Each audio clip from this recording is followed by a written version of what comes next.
Jimmie Johnson talks Noah Gragson, discusses Legacy Motor Club moving to Toyota, and would this small change improve the NASCAR playoff format?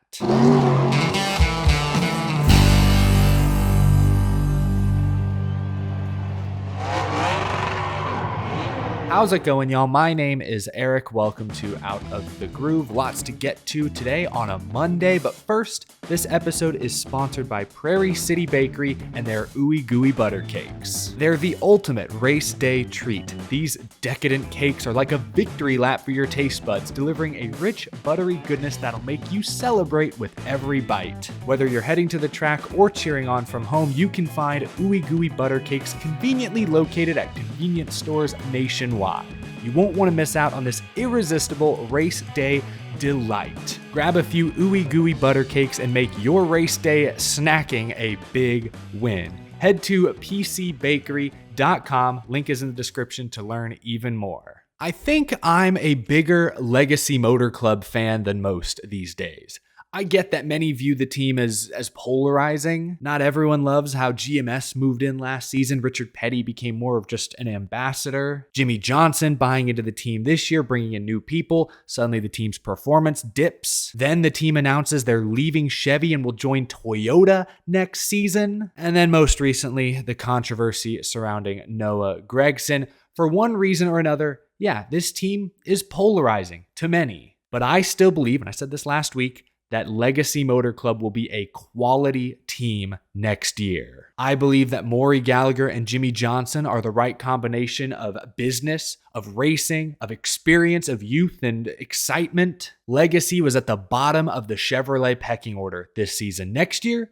they will be a key Toyota partner. They will be faster. How much faster remains to be seen, but Jimmie Johnson, Legacy Motor Club co-owner, was on Dirty Mo Media's Next Level podcast with Andrew Kurland, and he recently discussed some of the challenges he expects the team to face next season. I know we're going to have an abundance of data and far more than we've ever had, but at the same time, we need to understand how to interpret that data, how to apply that data.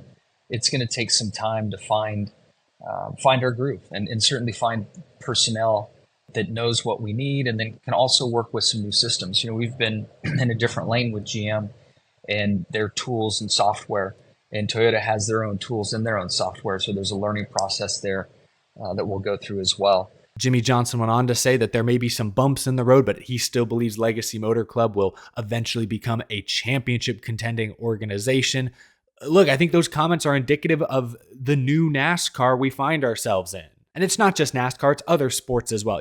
People still matter. It's just sometimes different people than we've seen previously. Analytics are everywhere. Nowadays, that's who teams are hiring. They're hiring data analysts. I remember following David Smith and his motorsport analytics on social media, all of his posts. He had a good podcast with Alan Cavana. Then a couple years ago, RFK hired him. They took all of his analytics for themselves. I was devastated. RFK, Legacy Motor Club, these teams really are no different. Having an abundance of manufacturer data is really good. That's one thing. But knowing what to do with it, now that's what's most important. And that's where people still come into play. I believe Legacy Motor Club will be better next year than they've been this year. Heck, even the past couple months with absolutely no support from Chevrolet. Eric Jones, 10th at Darlington, 3rd yesterday at Kansas. I've always been a little bit of an Eric Jones homer, I'll admit it, but I still believe he makes the playoffs next season. I think that's a realistic goal. Now, in this podcast appearance, Next Level, I'll link the full episode down in the description below. Jimmie Johnson also addressed Noah Gragson and actually said that he still talks to Noah Gragson every single week. I've literally spoken to Noah every week since the incident happened, and really proud of the journey that he's on and what he's been doing to be reinstated. It was a surprise to us that he wanted to resign from the team to pursue some work he wanted to do himself.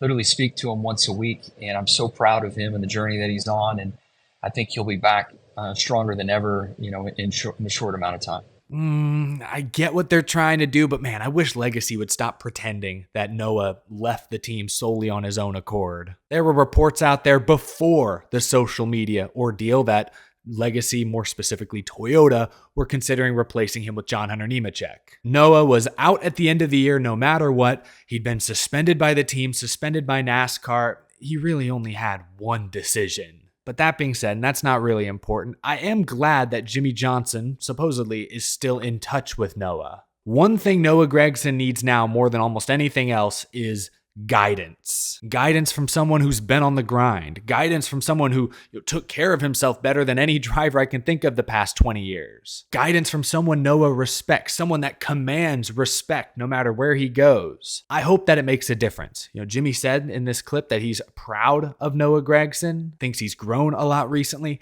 That's really good to hear. I'll be honest, it still annoys me that NASCAR has not publicly established a path to reinstatement. Maybe they have internally, they have told Noah exactly what he needs to do, but if so, the media, as far as I can tell, has not caught wind of it. What Noah Gragson did on social media was dumb, showed a lack of awareness, but in my opinion, it did not warrant an indefinite stay in NASCAR jail with them throwing away the key. Have him do whatever he needs to do to get reinstated now, and then let the teams decide whether or not he's worth hiring.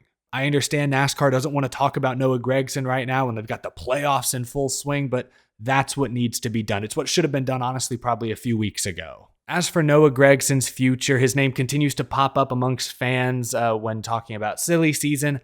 I don't believe Gragson goes cup racing next year. I could be surprised, but I just don't see it happening.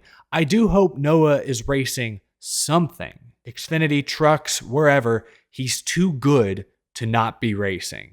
Again, I encourage you to go check out the full Jimmie Johnson Next Level interview. I'll put a link to it down in the description below. But now I get hundreds of comments every video I do. Last night, I posted my Kansas race recap and analysis episode. It was a wild race last night, especially for several championship hopefuls, namely Martin Truex Jr., the regular season champion. Had a rough weekend at Darlington, did not get his playoffs off to the best start, needed a good run at Kansas, and suffered some of the worst luck I've seen in a long time. He had a flat tire immediately, wrecked out on lap 3, finished last, and suddenly, many's championship favorite finds himself 7 points below the cut line in the round of 16. In the comment section of my last video, a lot of fans were debating the validity of the current NASCAR playoff format. I wanted to pluck one of those comments from out of the crowd. I think this comment here makes an interesting point or brings up an interesting idea. Sir Cheese Fridge says, if NASCAR keeps this format, the regular season champion should get a first round bye. Adds incentive to winning the regular season championship more than just the playoff points. I didn't know Cheese Fridge had been knighted. That's cool. No, in all seriousness, I actually don't hate this idea. I know I'm going to sound butthurt because I picked Truex to win the championship and now he's in danger of being bounced in the round of 16. But no, in all seriousness, it's not a bad idea. I've seen other fans suggest that the regular season champion should automatically qualify for the championship 4, to which I say no. Absolutely not. If that were the case, dude would have no reason to show up for 9 weeks. He'd have absolutely nothing to race for. A first round bye, however, automatic berth into the round of 12, that's different. Martin Truex Jr., those first 3 races would still be racing for more wins, more stage wins, more playoff points that he could use in the round of 12, the round of 8. That first round bye would be a nice early advantage, but he would still have something to race for. Sir Cheese Fridge is making a decent suggestion, in my opinion. Look, overall, I like the current playoff format. I know to some that's a hot take. The winner-take-all race at the end of the playoffs is the only thing that makes me cringe sometimes, but that's why I try to focus so heavily on this show on championship 4 appearances. Getting to the championship race indicates you had a fantastic season. I'm not a big fan of making any major wholesale changes to the format at this point. I think that's part of what got NASCAR in trouble 10, 15 years ago. They were changing the format every 3 years. It made it feel less legitimate. Everything felt more temporary,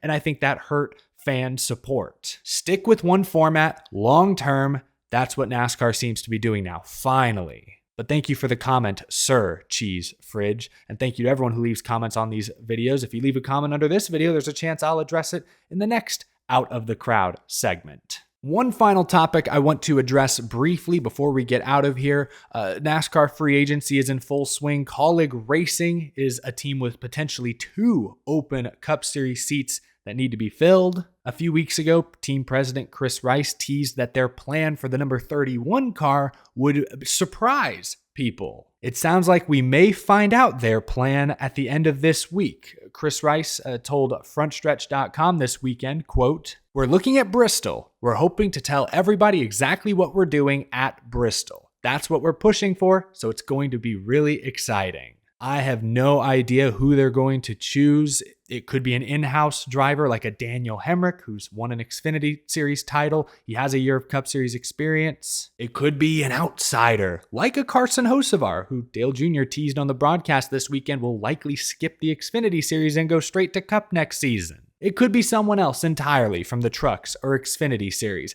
I still think there's a chance they put several drivers in the 31 car throughout the season and try to chase the Owners' Championship. We'll have to wait and see, but give me your best guess down in the comment section below. Again, it sounds like we may find out at least part of Kaulig's plan here in the next several days. I'm looking forward to it. But that's going to do it for this episode, y'all. Thank you so much for watching. Subscribe if you're new to the channel. We talk racing pretty much every single day here on Out of the Groove. And as always, a huge thank you to my very generous Patreon supporters. I hope you have a wonderful rest of your day. I will see you all again very, very soon.